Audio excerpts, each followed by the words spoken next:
Guys खाए है हेर्न सक्नुहुन्छ आलुको भुजिया अनि हिजोको कुखुराको मासु बाँचेको थियो अनि टमाटरको टक्ला खाए है गाइज।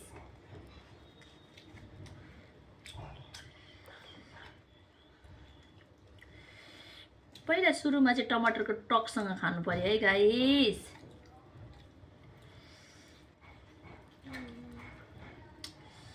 गर्मीमा हैन अमिलो अमिलो चिजहरु मात्रै मिठो लाग्छ के गाइस।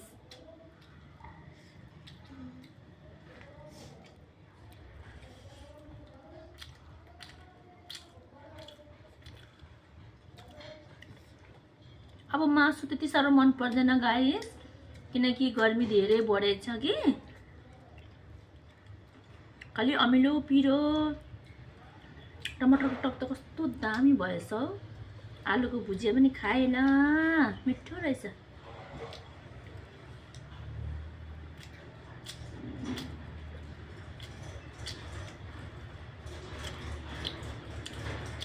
कस्तो मिठो भयो।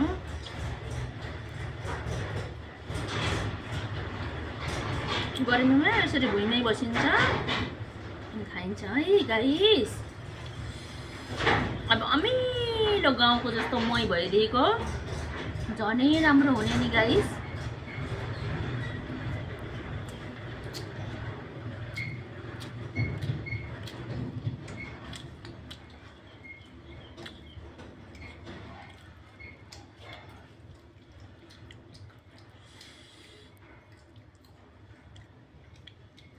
मेहनत पनि गरिन्छ खाइन्छ पनि आफ्नै कमाइ खाइएको कसैको कमाइ खाइएको होइन।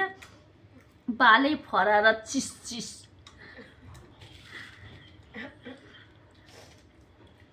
अरूले त बुढाको कमाइ खानुहुन्छ म चाहिँ आफ्नै कमाइ खान्छु है गाइज।